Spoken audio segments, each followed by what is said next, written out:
자, 우리 함께 인사 나눕니다. 샬롬, 샬롬. 교회 처음 오신 분도 좀 낯설기도 할 텐데, 우리에게는 이렇게 인사합니다. 네, 여러분들의 평안을 빕니다. 4월 마지막 주일 또 마지막 날 하나님께 예배하는 여러분 모두에게 하나님의 평강이 언제나 가득할 수 있기를 간절히 축원합니다. 또 다가오는 이 5월도 동일한 은혜로 채우실 하나님을 믿으면서 여러분 담대할 수 있기를 간절히 부탁드리겠습니다. 어제 50대 수련회를 은혜 가운데 잘 마쳤습니다. 은혜 부으신 하나님께 감사드리고 또 함께 하시고 또 동행해 주신 여러분들께도 감사드리겠습니다.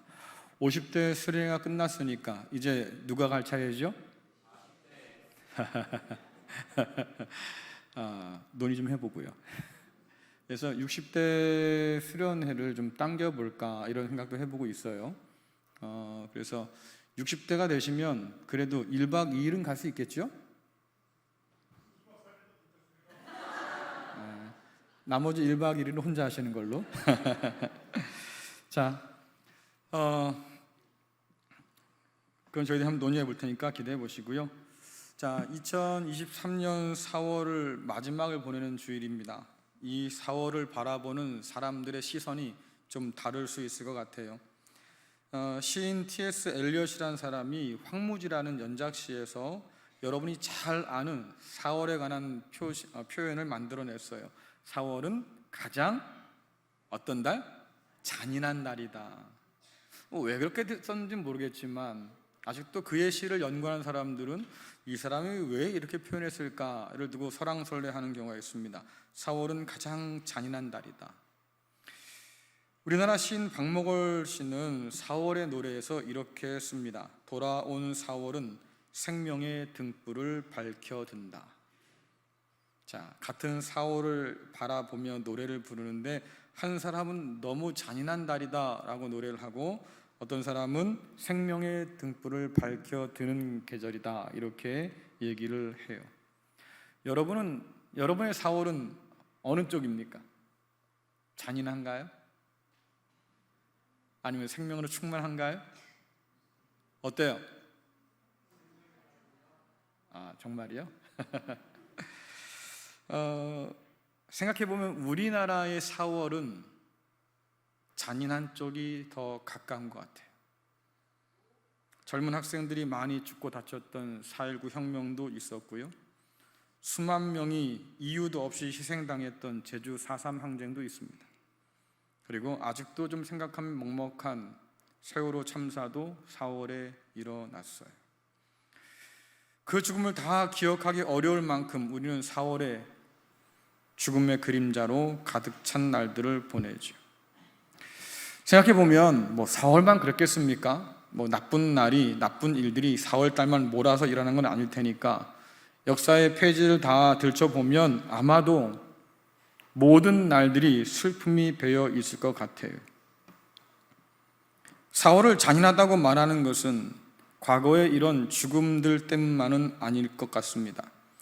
오늘도 우리의 4월은 잔인하기는 마찬가지가 아닐까 싶은데 밖에 가시면 여러분들 지금 강단에도 꽃꽂이가 아주 예쁘게 돼 있지 않습니까? 밖에 가면 온갖 꽃들이 아주 흐드러지게 펴 있어요. 그런 꽃들을 바라보면 예쁘다 감탄하다가도 말입니다. 한쪽에서 어떤 생각이 피어오릅니까? 근데 왜 내 삶은 이렇게 초라하냐? 저 꽃도 저렇게 화려하게 피는데 왜 내 삶은 점점 초라해질까? 누군가는 이 4월에 더는 버틸 수 없어서 평생 해왔던 그 가게를 접는 사람도 있겠고 누군가는 전세 사기로 말입니다. 끔찍한 날들을 보내기도 하겠지요.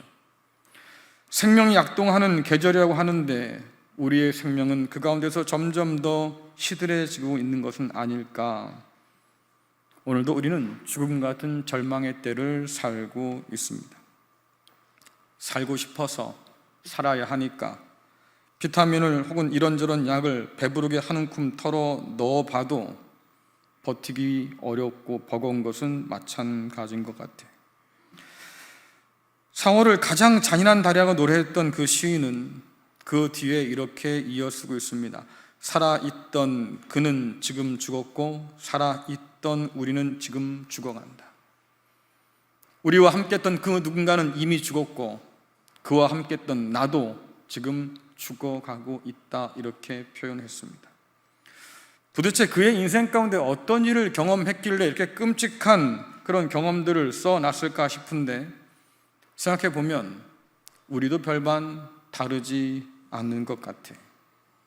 그리고 우리는 이 잔인한 4월에 주님을 기억하는 사순절을 보냈습니다.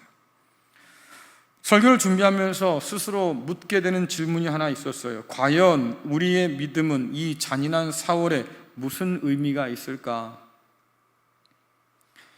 바울은 십자가의 복음이 하나님의 구원의 능력이 된다고 분명히 주장했고요.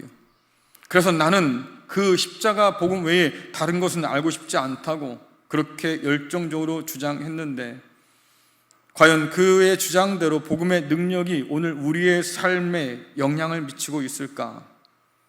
우리는 4월 한 달 동안 그리스도 예수의 십자가와 부활 사건이 역사적인 사실이라고 살펴보았습니다. 우리의 믿음은 움직일 수 없는, 부인할 수 없는 사실 위에 기초에 있지요. 그런데 잔인한 4월을 보내고 있는 오늘 우리에게 그게 무슨 상관입니까? 과연 십자가와 부활에 기초한 우리의 믿음은 오늘 우리의 삶을 움직일 만한, 아니면 변화시킬 만한 그런 능력을 가지고 있을까? 오늘 이 절망의 때를 살고 있는 우리에게 이 믿음은 과연 의미가 있을까? 오늘 바울은 고린도 교회 성도들에게 복음이 아무런 효과가 없다는 것을 발견하고 지금 편지를 쓰고 있는 거예요. 고린도 교회는 복음을 통해서 구원하시는 하나님의 능력을 드러내야 할 교회였어요. 수많은 이방 문화와 이방 우상들이 가득했던 바로 그 항구 도시에서 그리스도 예수를 따라서 하나님을 믿는 사람들은 이렇게 살아, 그렇게 드러낼 만한 그런 자리에 있었지요. 그런데 편지를 곰곰이 살펴보면 바울은 고린도 교회가 직면했던 문제가 얼마나 끔찍했는지 가감없이 솔직하게 드러내고 있습니다. 하나로 부름받아서 한 몸 되어야 할 교회가 오히려 갈등하고 분열한 것을 그는 봤어요. 우리 사이에 누가 더 클까? 마치 주님을 따라가던 제자들이 그렇게 싸우듯이 말입니다. 교회 공동체 안에서도 누가 더 커? 이거 가지고 서로 싸운 것을 그는 보았어요. 하나님께서 세우라고, 교회를 세우라고 주셨던 은사와 직분을 가지고 서로 비교하면서 말입니다. 자기가 더 우월하다고, 그래서 다른 사람을 깔보는 그런 장면들을 그는 확인했어요.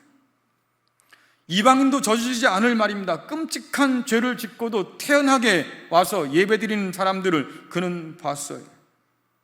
형제를 법정에 고발해서 말입니다. 그 법정에서 시시비비를 다투면서도 하나님 앞에 나와서 예배하는 사람들을 그는 지켜봤다, 그 말이에요. 교회 질서에 순종하지 않는 사람들, 자기 멋대로 믿고 살려고 하는 사람들, 그런 사람들이 교회 안에 있다고 하는 것을 그는 봤어요. 그리고 질문을 던지지요. 도대체 왜 이럴까? 그리스도 예수의 복음을 믿는 사람들이 어떻게 이렇게 변할 수 있을까? 그런데도 바울은요, 그 고린도 교회를 향해서 성도라고 부릅니다.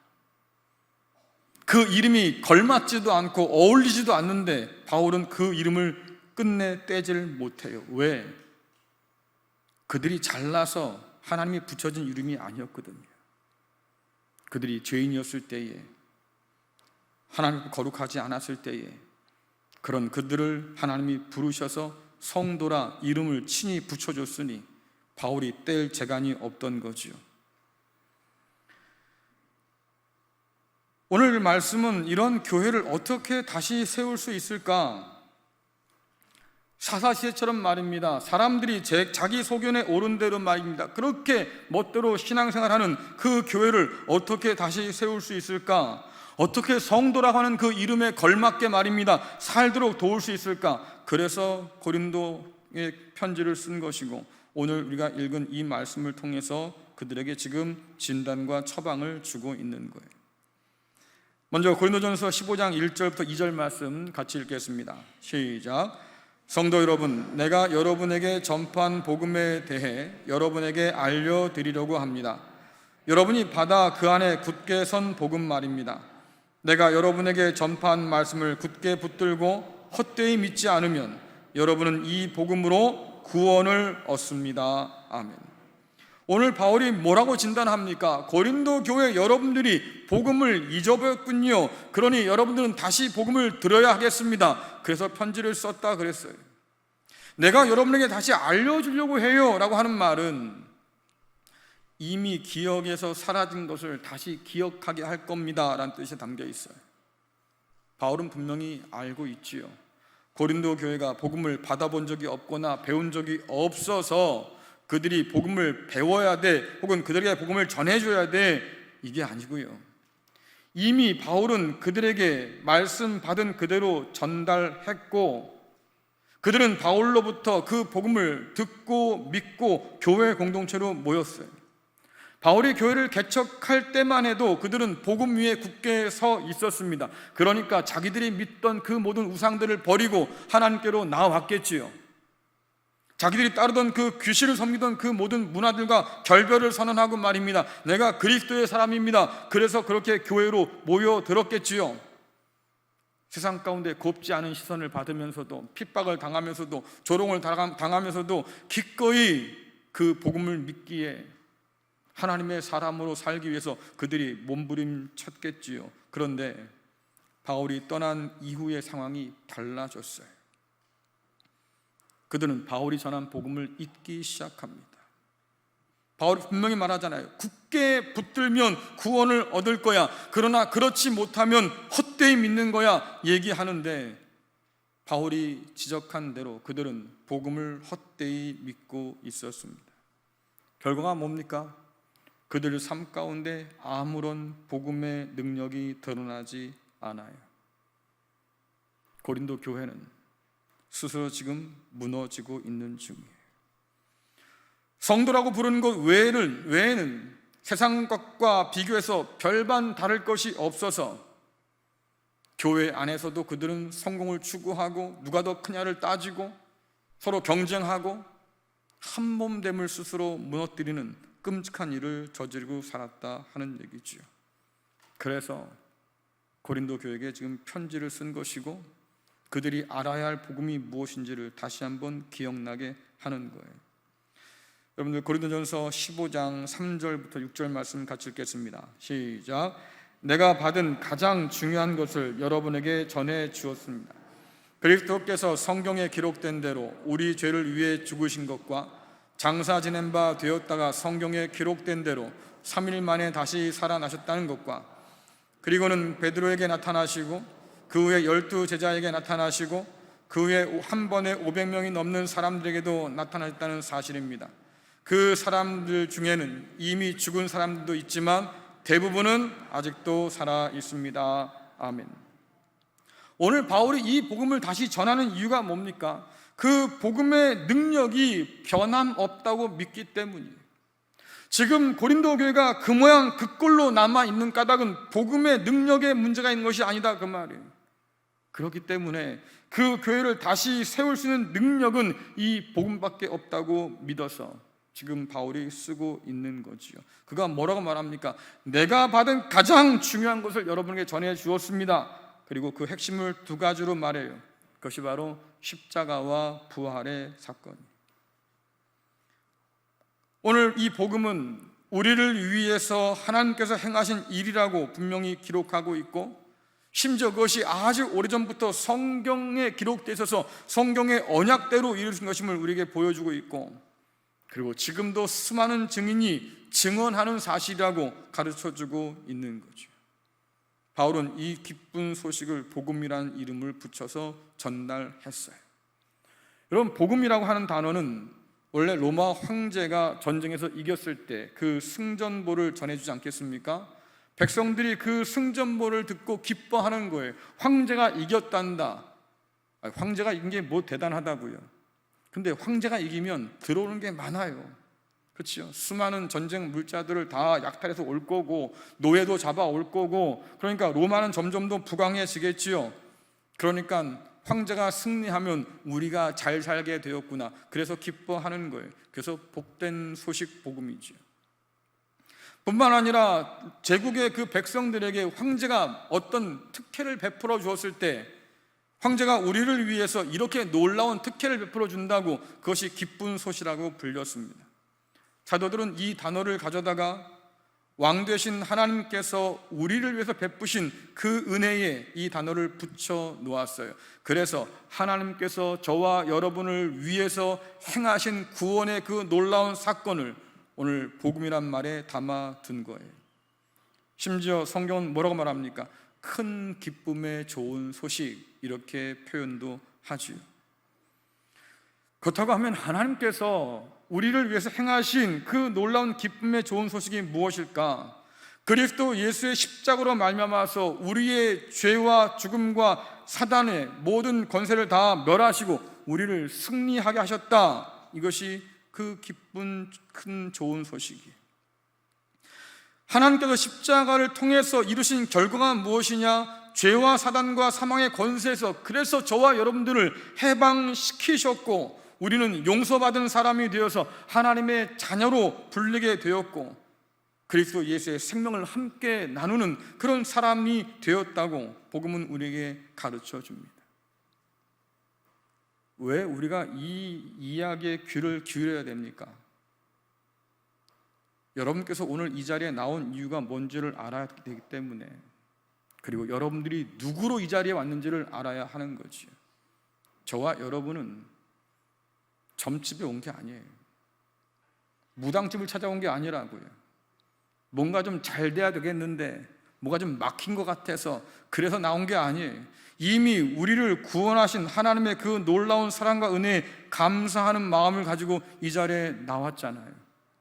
그게 우리예요.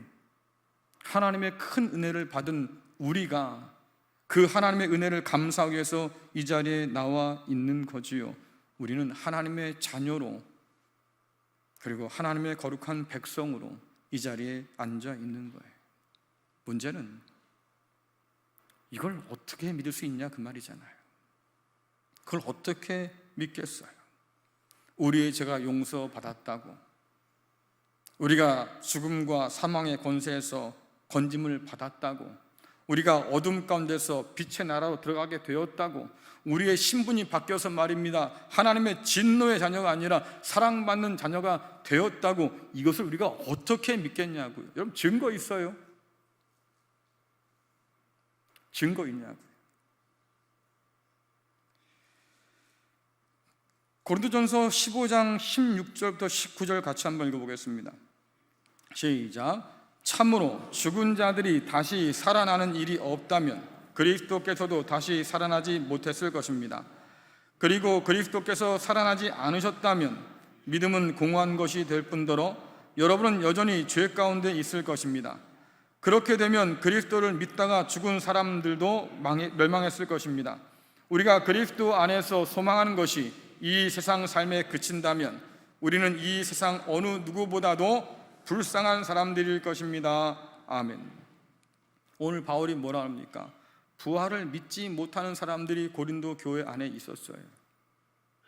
어떻게 죽은 사람이 다시 살아나? 못 믿겠어. 예수가 살아났다고 못 믿겠어. 결국 그들은 믿는 게 뭡니까? 그냥 십자가에 달려 돌아가셨다고 하는 것만 바라보고 있는 거죠. 오늘 바울이 뭐라고 그럽니까? 그거 헛된 일입니다 라고 하는 거예요. 아무 효력이 없다고 하는 거죠. 공허한 일입니다. 왜?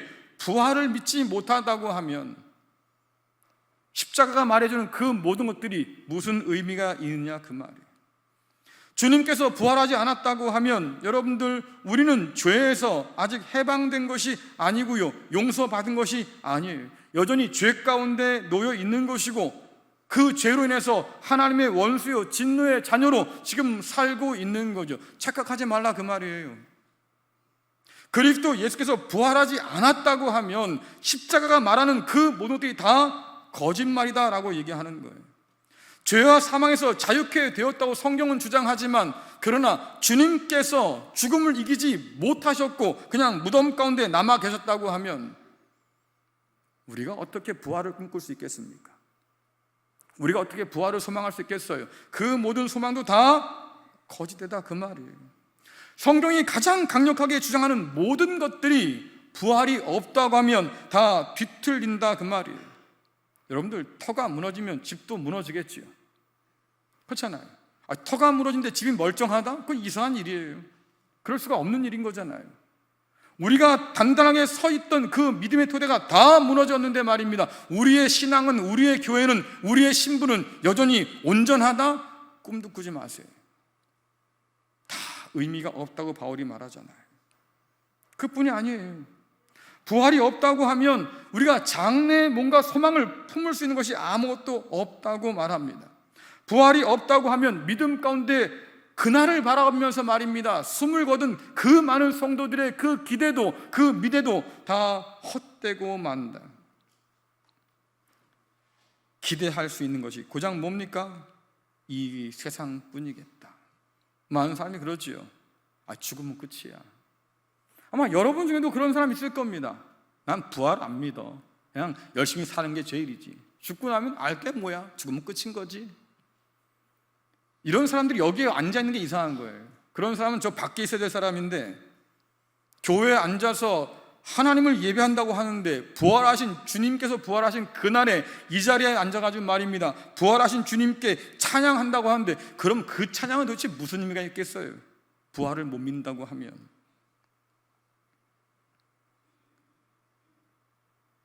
주께서 다시 오셔서 우리에게 영원한 그 나라를 안겨주시겠다고 분명히 약속하셨는데, 그 오실 주님이 어디 있어요?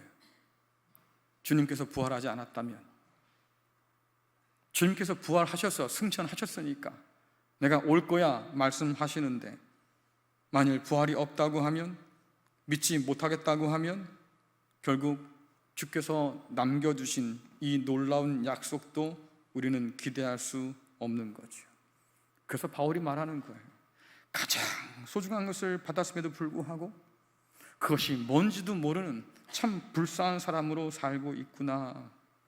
참으로 부활이 없다고 하면 십자가는 그냥 절망 그 자체일 뿐일 텐데, 부활이 없다고 하면 십자가는 죽음과 실패의 상징일 뿐일 텐데, 부활이 없다고 생각하고 믿으면서 말입니다, 이 자리에 앉아가지고 소망을 노래한다? 이게 얼마나 웃기냐 하는 거예요. 이런 코미디도 없지요. 그렇기 때문에 예수님의 십자가의 죽음과 부활이 역사적으로 정말로 사실이래. 여러분, 이것을 아는 게 중요한 게 아니에요. 그 십자가와 부활 가운데 담아두신 하나님의 구원의 능력을 우리가 맛보지 못한다고 하면 아무리 복음을 가지고 있어도 결국 그 능력을 맛보지 못할 거예요. 능력이란 이 단어는 헬라어로 디나미스라고 합니다. 디나미스, 강력한 뿜과 폭발력을 말할 텐데요, 이것의 어원을 가진 단어가 또 하나 있습니다. 다이너마이트. 그렇죠? 이게 다이너마이트가 디나미스라고 하는 말에서 나왔어요. 근데 여러분 한번 생각해 보십시오. 다이너마이트가요, 이게 진짜인지 아닌지를 알아보려면 어떻게 해야 되죠? 네? 네, 맞아요. 아까 어떤 분 그러시더라고요. 던져보면 알지요. 그냥 던진다고 뭐 달라질 게 있겠어요? 뭘 붙여야 된다고요? 그래요, 불을 붙여야 돼요. 불을 붙이고 가만히 들고 있으면 되겠어요? 큰일 나요. 그렇죠? 이게 가짜인지 진짜인지 알지 못할 때 불 붙이면요, 일단 던져봐야 돼요. 불 붙여 던져봤을 때 터지면 진짜지요, 안 터지면 가짜인 거잖아요. 맞아요. 다이너마이트는 불을 만나야 진짜 힘을 드러내지요. 그럼 복음도 그래요. 십자가를 다이너마이트에 비유한다고 하면 부활은 그 다이너마이트에 붙인 불과 같은 거예요. 그래서 부활은요, 십자가의 모든 것이 참이다, 진짜다, 능력있다, 이것을 우리에게 증명해주는 아주 중요한 요소예요. 그래서 아무리 십자가를 내가 믿는다고 해도 부활을 믿지 못하면 소용없는 거죠. 불 붙이지 않은 다이너마이트가 무슨 능력이 있겠어요? 그런 능력이 드러나지 않는다. 복음을 헛되이 받아서 헛되이 믿기 때문에 삶의 변화가 일어나지 않고, 오늘 우리가 맞이하는 죽음의 이 절망의 현실들을 견디고 이기게 하는 그 복음의 진짜 능력을 우리는 맛보지 못해서 여전히 우리는 무기력하게 그렇게 살아요. 하나님이 얼마나 나를 사랑하시는지 십자가를 통해서 다 말씀했다고 성경은 말하는데, 우리는 그 사랑의 크기를 알지 못해서 세상이 두렵고 내일이 불안하고, 그래서 주저앉고 울고 탄식하고 절망에 빠져든다고 하는 얘기죠.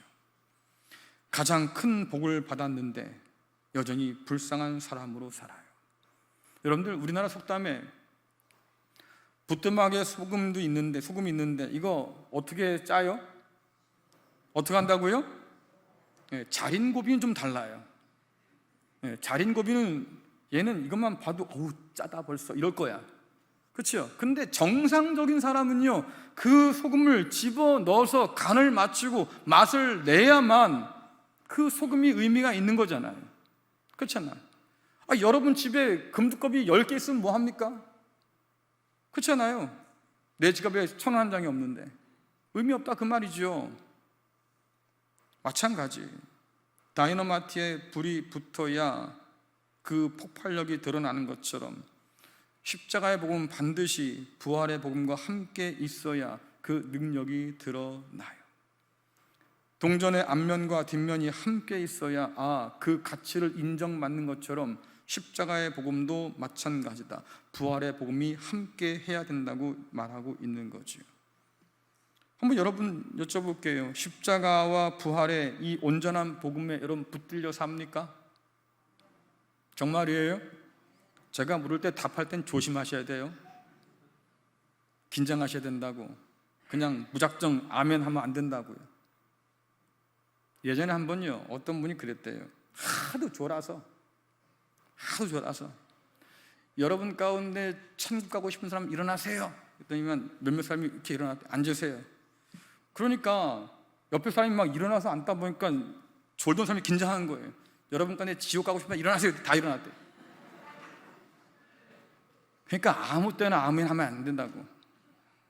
잘 생각해 보시고,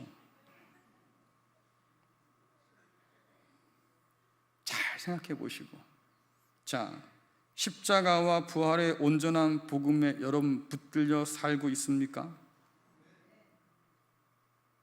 아멘 하신 분 참 감사한데, 안타깝게도요, 이 시대 많은 교회와 성도가 온전한 복음에 붙들리지 못했어요. 그래서 고린도 교회와 다름없이 살아요. 교회 안에서 갈등하고 경쟁하고 시기하고 질투하고 분열을 일으키고, 그렇잖아요. 꼴 보기 싫은 사람이 생기기 시작하고, 그래서 3부 나온 사람이 갑자기 2부에 나가고, 마주치지 않을 동선들을 연구하느라고 머리가 쥐가 나고, 그 사람 오면 나 안 갈 거야 이런 얘기는 하고 앉아있고. 그래요. 이게 오늘 우리들의 모습이라고 하면 고린도 교회와 뭐가 다를까? 교회를 세우라고 하신 그 직분과 은사를 하나님께서 주셨는데 그것 가지고 자랑하고 내가 더 커라고 얘기하면 도대체 우리는 어떤 사람일까? 여러분들, 예수 없는 교회야, 복음 없는 교회야, 능력 없는 교회야, 이런 얘기를 오늘날 교회가, 성도가 듣고 살잖아요. 여러분 살면서 그런 얘기 안 들어봤어요? 야, 넌 교회 다니는데 왜 그러냐? 들어봤어요?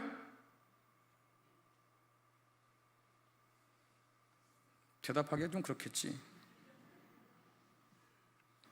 왜 이럴까? 십자가와 부활의 온전한 복음을 붙들지 못해서. 많은 사람이 그러지요. 내가 이러려고 예수 믿은 게 아니에요. 난 그냥 인생이 편안하면 좋겠다고요. 예수 믿는데 더 힘들어. 이런 사람들 있지요. 그래서 십자가 피해 도망가요. 나는 그냥 영광이 좋은 거예요. 부활의 영광 가운데 그냥 가면 좋겠지. 아니, 내가 믿고 따르는 주님께서 그 십자가를 통해서 부활의 영광 가운데 들어갔는데 말입니다. 어떻게 그분 따라겠다는 우리가 십자가를 져버리고 말이지요, 등 돌리고 그냥 그 영광에 이룰 수 있을까? 여러분, 불가능한 꿈을 왜 꾸고 살아요?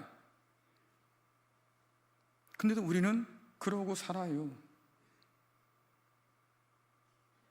점쟁이 가서 말하는 내가 지금 이래서 왔어요 했던 그것과 우리가 하나님 앞에 나와서 기도하는 그것과 별반 다르지 않습니다. 성공하고 싶어서, 돈 벌고 싶어서, 뭐 하고 싶어서.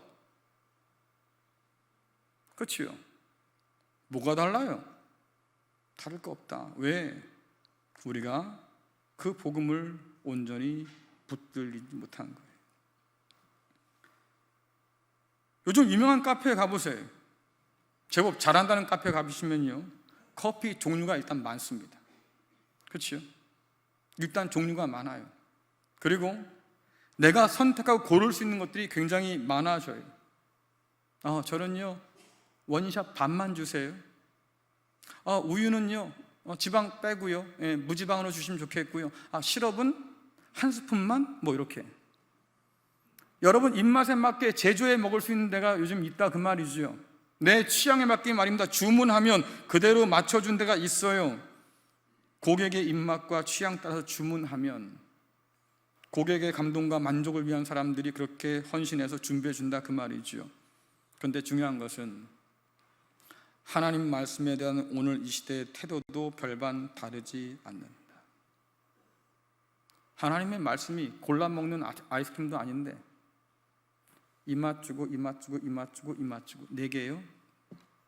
여러분, 입맛에 맞는 거 골라서 믿으면 그게 다인 줄 알아요. 하나님의 말씀을 선택적으로 골라 믿는 일에 우리가 익숙하기 때문에 그 능력이 우리 안에서 드러날 수가 없는 거지요. 결국 성도가 이 세상에서 똑같이 살아가요. 이 세상밖에 없는 것처럼 세상에 심취해서 살아가요. 결과가 뭘까? 십자가가 전하는 생명과 부활의 소망을 발견하지 못해요. 복음의 능력을 맛보지 못하며 살아요. 십자가를 바라보지 않는 까닭에 죽음을 이기시고 부활하신 그것이 얼마나 큰 사건인지 우리가 깨달아 알질 못하죠. 그러니까 부활주의를 맞이해도 그냥 그저 그렇게 전과 동일하게 우린 그렇게 지나가고 있는 거예요. 마치 철근을 빼먹고 세운 기둥처럼 삶의 무게를 견디기엔 여전히 빈약하고요, 세상을 이기기에는 충분하지 않은 그런 것처럼 우리는 살고 있어요. 여러분, 삼풍백화점 기억하시죠? 그렇죠? 처음부터 무너진 건 아니잖아요. 그래서 안전한 줄 알았어요. 버텨가는 줄 알았습니다. 근데 어느 순간에 와르르 한꺼번에 무너져 내려요. 성수대교가 끊어졌어요. 여러분, 그 전날까지도요 하루 종일 수많은 차들이 왔다 갔다 끄떡 없었어요. 하필 근데 그날 아침에 그 출근길에 다리가 뚝 끊어져 내렸어요. 조사를 했지요. 왜 이런 일이 벌어졌을까? 결과가 뭡니까? 부실공사예요. 빼먹을 거 다 빼먹어서 다리가 견딜 힘이 없고 건물이 서 있을 힘이 없던 거지요. 그러니 주저앉아요. 마찬가지다 그 말이에요. 우리가 복음을 선택적으로 믿어서 말입니다, 그 중에 어떤 것만 난 믿어 이러면 결국 그것은 아무런 능력이 없어서 우리 삶을 지탱하지 못하고 이 세상의 어둠과 이 모든 절방들을 이겨낼 힘이 없다 그 말이에요. 그러니까 주저앉을 수밖에 없는 거예요. 그래서 우리의 사월은 여전히 잔인한 거예요. 절망의 눈물 흘리고 죽음 앞에 무릎 꿇고 아무런 소망 없는 사람처럼 말입니다, 세상과 똑같이 탄식하고 그러고 사는 거죠. 여러분, 성경 보세요. 탄식하던 사람들이 말입니다, 하나님을 기억하니까 찬양으로 바뀌어요. 그렇죠? 근데 우리는 탄식만 하고 앉아 있어요. 언제 기도로 나갈 거예요? 언제 찬양으로 바뀔 겁니까? 우리는 꿈꾸지 않아요. 왜? 하나님을 기대하지 않으니까. 그러니까 여러분께 다시 물을 수밖에 없는 거예요. 오늘 우리는 십자가와 부활의 그 온전한 복음에 붙들려 살까? 십자가 부활을 통해서 말입니다. 이 시대를 이길 수 있는 힘을 공급받으며 살까? 십자가와 그 부활의 소망을 통해서 말입니다. 오늘의 절망을 이겨낼 만한 그런 산 소망을 오늘 붙들고 살까? 지금은 이렇지만 그러나 우리 주님 오시면 바뀔 거야, 이런 기대를 가지고 오늘 살아갈까? 이 4월에 우리는 사순절과 부활절을 함께 보냈습니다. 이 4월의 십자가와 부활을 동시에 우리는 기억해요. 그래서 4월은 말입니다, 여전히 잔인한 달이지만 동시에 부활의 생명이 약동하는 그런 계절이에요. 죽음으로 인한 절망이 우리 가운데 가득하겠지만 그러나 생명으로 인한 그 소망도 여전히 가득하다, 그 말이죠. 죽음과 절망을 이기신 그 능력에 붙들려 살고자 한다면 여러분들 온전한 복음에 붙들리기를 간절히 축원합니다. 복음의 일부가 아니라 전부를 믿을 때 비로소 복음은 진짜 우리 가운데 기쁜 소식이 될 것이고 삶을 뒤집는 능력이 될 줄로 믿습니다. 그러니까 편식하지 마세요. 있는 그들의 말씀과 복음을 받아들이시고 집중하세요. 십자가와 부활 둘 중에 하나만이 아니고요, 십자가와 부활 그 둘 다를 믿고 마음 가운데 받아들이세요. 그 복음만이 오늘 우리를 치유할 수 있습니다. 그 복음만이 오늘 우리에게 산 소망과 능력을 허락해 줍니다. 온전한 복음 하나면 충분하다고 성경은 말하지요. 바울이 사역을 하는데 반대자들이 있었습니다. 그들이 뭐라고 그래요? 이봐 바울, 예수만 믿는다고 다 되는 거 아니야. 할례도 받아야 되고 율법도 지켜야지. 그래야 구원받을 수 있는 거야. 그들이 그렇게 주장합니다. 그들에 대해서 바울이요, 목숨 걸고 싸웠어요. 내가 전한 이 복음 외에 다른 복음을 전한다고 하면 그건 천사라도 저주받아 마땅하다. 그럴 정도로 그러니까 강경하게 대응한 이유가 뭐겠습니까? 그리스도 예수의 복음 하나면 충분하기 때문에. 온전한 복음의 능력에 사로잡혀서 하늘의 참된 소망을 누릴 수 있기를 간절히 축원합니다. 그 복음의 능력 안에서 절망의 세상을 이기며 살아가는, 주님 오실 때까지 인내할 줄 아는 복된 성도 될 수 있기를 간절히 축원합니다.